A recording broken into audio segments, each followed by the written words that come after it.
On ne construit pas des structures métalliques pour les guerres de demain. On construit les hasards de la vie. On ne conçoit pas les vêtements d'aujourd'hui. On conçoit la liberté d'être soi. On ne distille pas des parfums. On distille des coups de foudre. On n'imagine pas l'avion de demain. On imagine des aventures à l'infini. On ne développe pas des biothérapies innovantes. On développe la fureur de vivre. Avec l'industrie, on a un avenir à fabriquer. Voilà, on fait comme à la télé. On va demander d'applaudir quand même l'organisation de ce soir et les participants. Merci, messieurs, dames. C'est le Salon Sian, la nocturne. On est en direct, on est en streaming même. Vous pouvez nous regarder. Ça fait très plaisir de vous savoir avec nous. Pôle formation de l'UMM Occitanie pour cette battle numéro 3 avec Kenza et Timothée. Bienvenue, bonsoir. Bienvenue, merci. En face de vous, Stéphane Tranto. Alors vous êtes dedans, vous êtes des anciens élèves en maintenance, système et conception de produits industriels. Voilà, grosso modo, c'est ça. Et Stéphane, lui, c'est ST Composite. Et la question qui nous anime aujourd'hui, entre vous et Stéphane et toutes les personnes qui nous regardent, c'est l'industrie de demain. Est-ce que ce sera une industrie 100% virtuelle? Réponse maintenant. Tout à fait. Alors, du coup, avec Kenza et monsieur Stéphane Trento, on s'est préparé un petit peu à traiter ce sujet sur différents axes. Donc, le premier, on avait comme question comment envisagez-vous une usine virtuelle d'un point de vue l'automatisme non physique et autour des PME, surtout en termes de taille d'entreprise, plutôt petite moyenne entreprise. Alors, je te remercie pour cette question et tu as tout à fait raison. Je crois qu'il est important et l'occasion est toute donnée là pour éclaircir un petit peu certaines idées sur l'entreprise virtuelle, comme tu viens de le dire, parce que le texte, déjà, je le trouve presque un peu surprenant, en tous les cas. Quand on me parle d'entreprise virtuelle et une PME, je dis attention, ça ne doit être effectivement qu'un outil au service du réel. Hein, qu'on soit bien d'accord, en tous les cas, il est peut-être important de le préciser. Le côté virtuel, c'est simplement accompagner le bon fonctionnement, en tous les cas, d'une entreprise et en particulier celle d'une PME. Donc effectivement, nous, on est une PME installée sur la région toulousaine et on a effectivement franchi ce pas-là parce qu'on l'entend depuis tout à l'heure dans les différents échanges. On parle souvent de compétitivité et c'est un paramètre important, essentiel en tous les cas pour la vie et la continuité de nos PME effectivement en France. Et bien évidemment, cet outil, on va rentrer plus en détail, mais cet outil effectivement au niveau de l'entreprise et du virtuel va nous permettre de modéliser un petit peu nos modèles et d'améliorer la performance, bien sûr, de nos outils de production. Kenza. J'entends beaucoup de positifs là, donc il y a quand même une question qu'on s'est posée. Est-ce que vous avez anticipé les effets négatifs de cette virtualisation d'un point de vue sociétal, humain notamment? Social, oui, pour... Plusieurs. Nous, on a essayé, en tous les cas, d'anticiper plusieurs sujets. Tu viens de le dire, il y a des enjeux, bien évidemment, sociétals, mais il y a aussi un autre enjeu qu'il faut pas oublier, c'est tout l'aspect, effectivement, sécuritaire. Hein, puisque le principe de fonctionnement d'une usine d'hier, par exemple, c'était des OF en papier, c'était des gammes en papier, c'était des plans effectivement qui étaient réalisés en 2D. Et aujourd'hui, on va modéliser tout ça, on va générer des notions de jumeaux numériques, on va planifier effectivement tout notre outil de production à travers cela, c'est-à-dire beaucoup de digitalisation, beaucoup de robotisation. Et donc, il y a un paramètre important, c'est aussi, en plus du sociétal, c'est aussi le sécuritaire, notamment la problématique liée à la cyberattaque, par exemple. Donc ça, effectivement, c'est un sujet qu'il faut aborder. Je n'oublie pas la question sur le sociétal. Nous, en tous les cas, je parlerai de l'exemple qu'on a déployé effectivement chez nous. Très clairement, les premiers cobots ou robots qu'on a mis en place, c'était pour effectivement aller chercher des tâches qui étaient plutôt ciblées comme étant difficiles ou en tous les cas risquées ou rébarbatives. Et on a eu un accompagnement, une adhésion totale des jeunes. Mais voilà, du coup, sur la question, c'est que du coup, ça fait penser un petit peu à une espèce de remplacement de poste vis-à-vis, par exemple, d'un robot implanté qui doit, par exemple, faire ces tâches difficiles. Comment est-ce que vous gérez ce problème, entre guillemets. Qu'est-ce que vous faites des personnes qui sont censées faire la tâche, on va dire, répétitive, très difficile, par ce robot, en fait? Ils sont inquiets, hein. Ils sont inquiets. C'est Rassurez-nous. alors déjà, je vais les rassurer.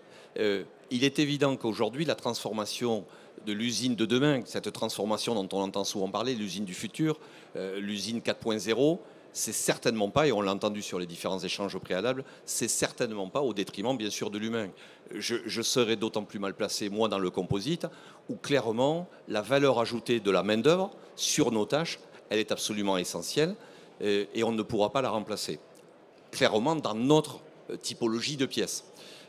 Mais je pense qu'il doit y avoir des échanges au préalable, et vous, les jeunes, avec aujourd'hui les formations que vous avez, les maîtrises parfaites de ces nouveaux métiers, qui sont aujourd'hui tous ces métiers de la robotique, du digital, vous êtes complètement au diapason effectivement de ça, et c'est de nous permettre à nous de nous accompagner dans cette transformation, mais qui ne passera jamais par un remplacement effectivement de l'humain.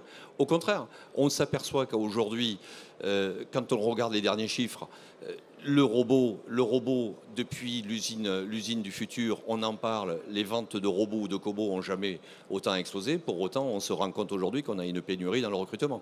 Donc très clairement, les transformations digitales ont déjà été engagées pour la plupart des grands groupes, des ETI et des PME. Il y a surtout une notion de budget, mais on va aujourd'hui plutôt tirer le niveau vers le haut, et je trouve que c'est ça qui est intéressant pour les jeunes et pour votre avenir demain, c'est que ce n'est pas en lieu et place, c'est au contraire, on va tirer le niveau de performance vers le haut, et on va effectivement avoir des postes avec des valeurs ajoutées plus intéressantes, plus pertinentes. Et donc, je pense que vous aurez un œil intéressant sur l'industrie, par exemple. Je vois que tu trépignes. Non, j'ai écouté les belles paroles de notre industriel. Du coup, je vois que vous avez quand même anticipé les effets négatifs. Mais une question quand même se pose, pourquoi on tend vers cette virtualisation? Pourquoi? Est-ce que c'est un besoin, une nécessité pour l'industrie de demain?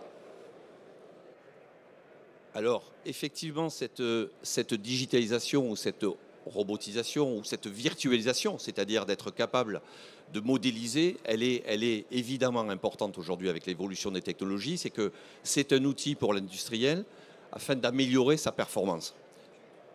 Je sais que tu es sensible à la partie maintenance. Évidemment, par exemple, avec de l'usine digitale, virtuelle, on va être en mesure effectivement, de diagnostiquer, de prédire en fait, un certain nombre d'aléas parce qu'on va aller chercher des datas qui vont nous permettre de ne pas se retrouver dans des situations de blocage et d'arrêt machine. Donc, c'est de la compétitivité, bien entendu. L'intérêt, c'est de pouvoir améliorer en fait, son système global afin d'en tirer le meilleur parti, tout en intégrant le parti humain, en fait, c'est ça? L'humain restera de toute façon la force centrale, bien évidemment, de l'entreprise, qu'elle soit aujourd'hui digitalisée ou autre. Les robots, on ne peut pas imaginer, surtout pour nos PME aujourd'hui régionales, on ne peut pas imaginer des usines où on pourrait presque, et c'est pour ça que je souriais quand on a dit l'usine virtuelle, je voulais juste apporter cette précision en ne pensant pas qu'on pouvait faire à travers un télétravail, rester à la maison et piloter son usine à distance, parce que le produit in fine, il sera réel. Donc, pour être tout à fait franc, ce n'est pas le sourire que vous aviez à l'évocation de la question. Usine virtuelle, c'était un peu provocateur, hein, c'est ça? Je disais que j'étais effectivement surpris par ce propos d'usine virtuelle et qu'il était important, en tous les cas, de le préciser, qu'on n'ait pas à l'esprit de se dire, mais tiens, ça y est, on va avoir des usines totalement virtuelles, des produits virtuels et des collaborateurs virtuels. C'est absolument ça. C'est un outil aujourd'hui performant qui va nous permettre de gagner clairement en compétitivité. Et gagner en compétitivité, c'est un axe fort de réindustrialisation, bien évidemment, sur le territoire. On passe à la dernière question, si vous voulez bien. Ah bah non, ils en ont plus. Merci, au revoir. C'était le Cian, la nocturne. Non, il n'y avait plus de questions, c'est vrai? Ah non, mais vous êtes incroyable. On a fait vite, Il vous reste du temps pour discuter de tout ça. Alors allez-y. Vous nous avez challengé pour qu'on soit concis et c'est ce qu'on a essayé de faire. Du coup, ah bah, c'est parfait. Je vous remercie beaucoup. Stéphane, peut-être un mot à rajouter de votre côté alors? Oui, bien sûr. En tous les cas, déjà, bravo à vous deux parce que l'exercice est pas facile et vous avez été plutôt là-dessus efficace. Encore une fois, et à travers la formation que vous avez aujourd'hui, l'industrie de demain, je crois que justement, quand on parle du virtuel, de digitalisation, de robotisation, je pense que c'est aussi un autre paramètre, au-delà de tout ce qu'on a évoqué sur la sécurité et ainsi de suite. C'est, je pense, quelque chose qui rend l'entreprise et l'industrie, bien évidemment, beaucoup plus attractive pour vous, les jeunes, parce que ce sont des métiers nouveaux, avec des outils nouveaux, que vous maîtrisez déjà, vous êtes né avec. Et donc, je pense que c'est ça qui est important aussi à relever, de se dire l'entreprise demain et l'industrie, c'est un environnement dans lequel vous allez véritablement pouvoir mieux vous éclater. Merci Très beaucoup clairement. Stéphane. Merci à toutes et à tous. On peut applaudir TBS. C'était tout à l'heure Théo et Ulysse.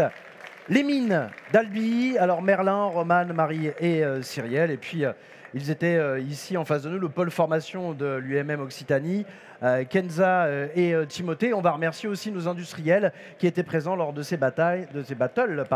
Bastien, tout le monde. Oui, vous pouvez les applaudir, bien sûr. Anne Pic-Rouxelin. Et on a terminé avec Stéphane Tranto.